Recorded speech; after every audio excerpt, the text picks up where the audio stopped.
que vous êtes en train de faire, Lionel?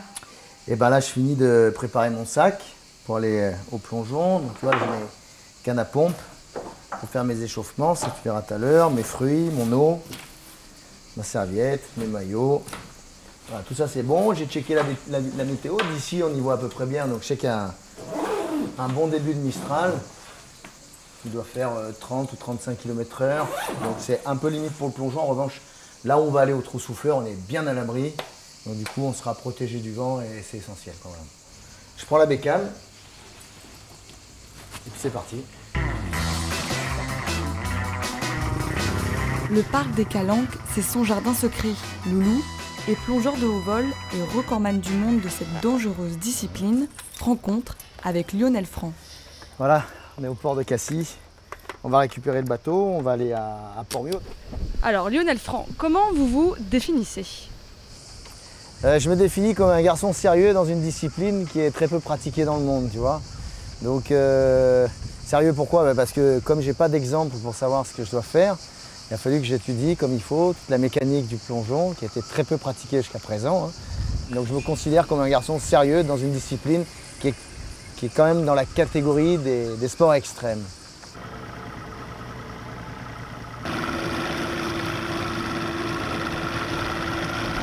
J'ai commencé à plonger ici, là. Tu vois? Là, au phare. Au phare. Alors la plupart des gamins sautent, tu vois, voilà, comme ça, par les pieds. Il y a une vraie nuance entre le plongeon par les pieds et le plongeon par la tête. Et moi très vite, je me suis dit la position dans l'air comme un oiseau est quand même bien plus esthétique, plus sympa, plus kiffant quoi, voilà.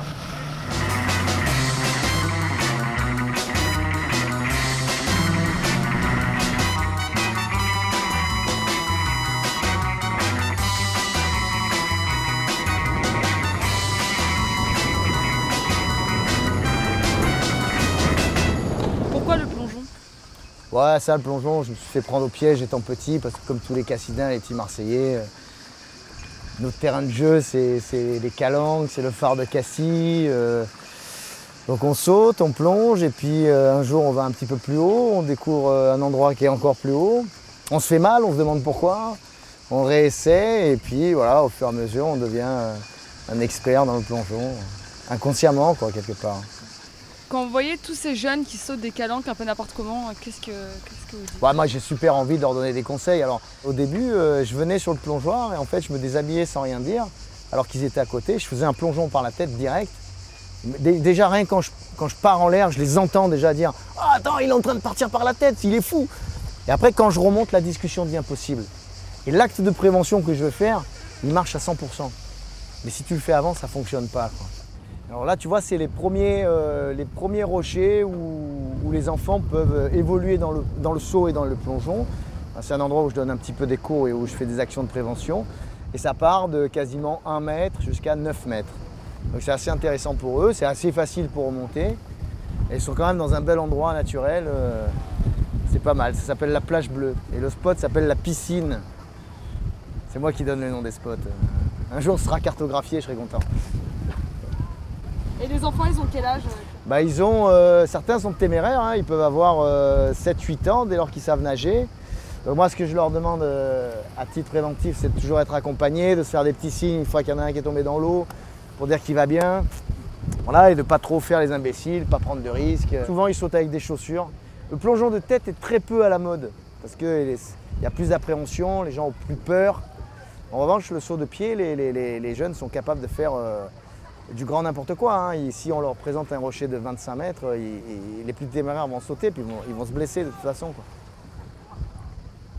En fait, ils pensent qu'il y a moins de risques en sautant par les pieds avec des chaussures qu'en plongeant par la tête. C'est complètement faux. Donc là, on est au trou souffleur.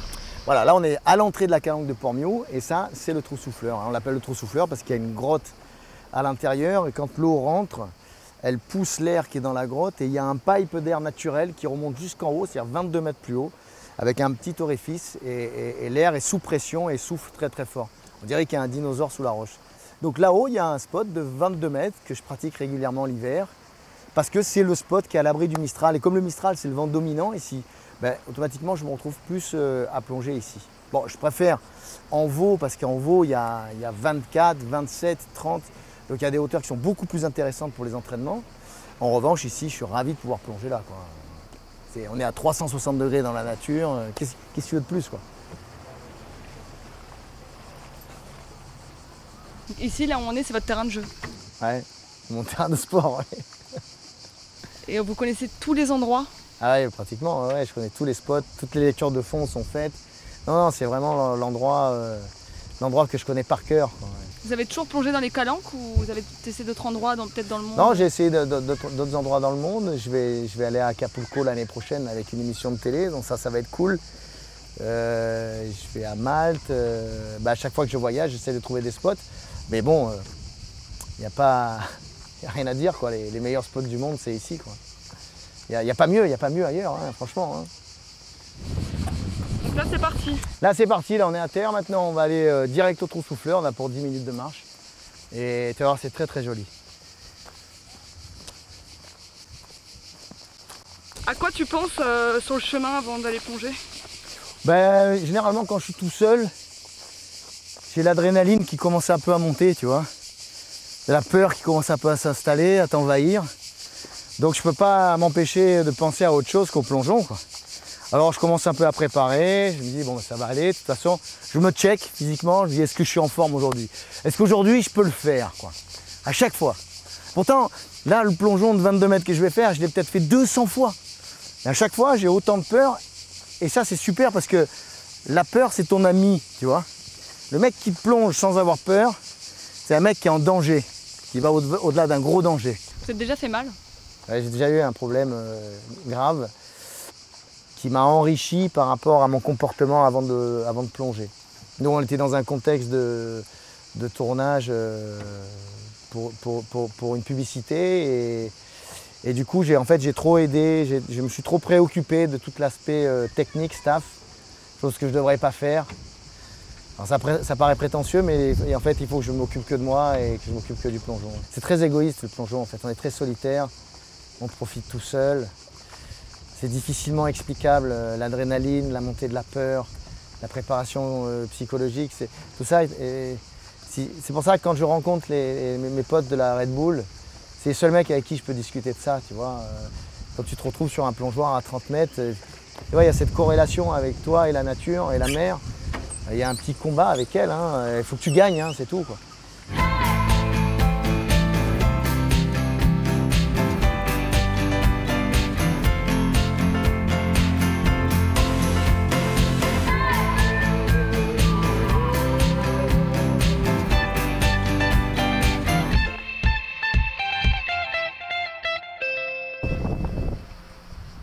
Donc ça y est, on est arrivé? On est arrivé, ouais. Là, on est sur le plongeoir du trou souffleur. On est à 22 mètres. Donc là, pour plonger, ça va être juste nickel. Est-ce que vous vous définissez comme un athlète? Bah oui, parce qu'avec ce que je subis avec mon coach sportif, c'est les gros entraînements, la natation, la grimpe, la marche, et puis tout le travail mental qu'il y a derrière. Donc là, il y a une préparation mentale, là, tu rentres dans ta bulle? Là, je viens de décider que c'était bon, que tout était bon, on avait tous les paramètres qui étaient bons, la checklist est faite. Donc du coup, c'est ça, je vais me préparer psychologiquement et puis physiquement aussi, je vais réchauffer un peu les épaules, retravailler un peu le cou, faire quelques petites pompes et ensuite, ça part de là, quoi.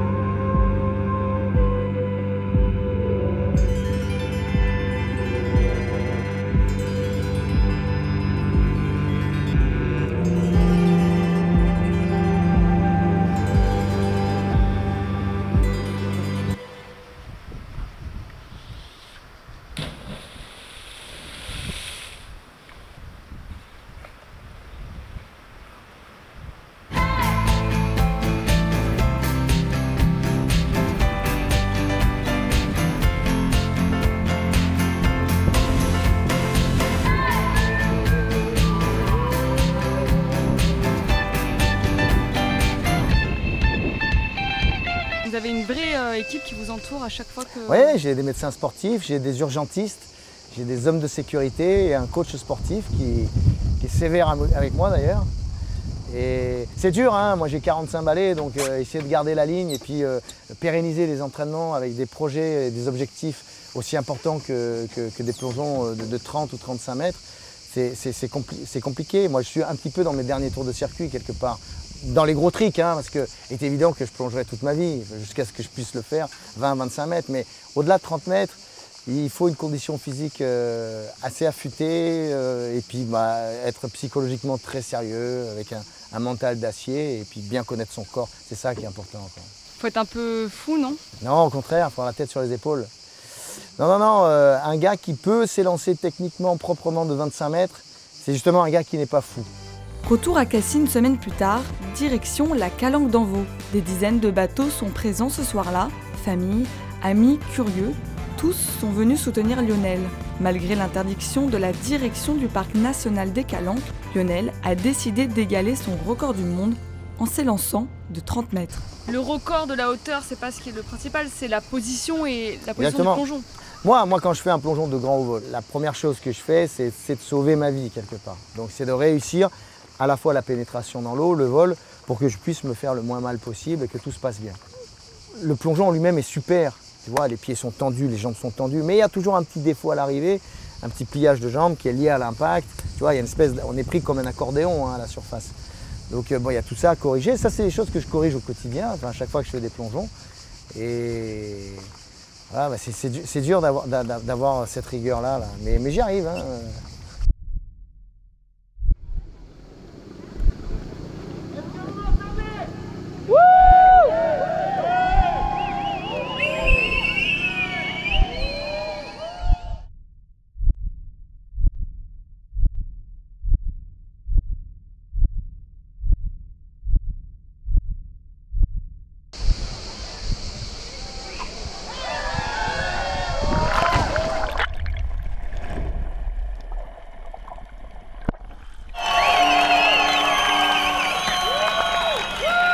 En quête de sensations, Lionel espère aller toujours plus haut à la recherche du saut parfait, mais son plus grand souhait, que le plongeon de haut vol soit enfin reconnu.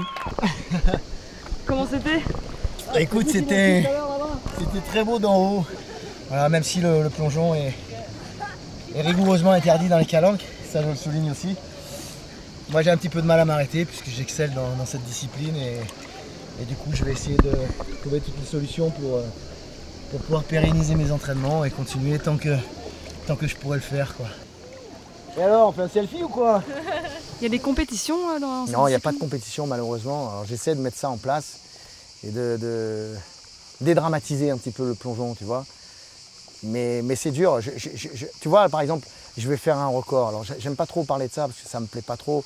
Je m'en fous un peu, mais c'est vrai que quelque part c'est quelque chose qui te valorise et qui te met dans une certaine catégorie. À partir du moment où ton record est validé par un huissier sportif ou autre chose, ça déjà tu prends des points. Moi, ce que j'aimerais évidemment, c'est que le record soit validé par la fédération de natation. J'aurais gagné tout le chemin que je fais depuis 20 ans, mais c'est compliqué, on est dans un sport extrême et aucune fédération ne couvre les sports extrêmes, malheureusement. Mais si j'arrive à prouver peut-être que le plongeon jusqu'à 20 mètres, sans aller au-delà, sans aller à 30 mètres, mais que le plongeon de haut vol à 20 mètres peut rentrer dans la catégorie olympique, putain, là, je suis le roi du pétrole, quoi.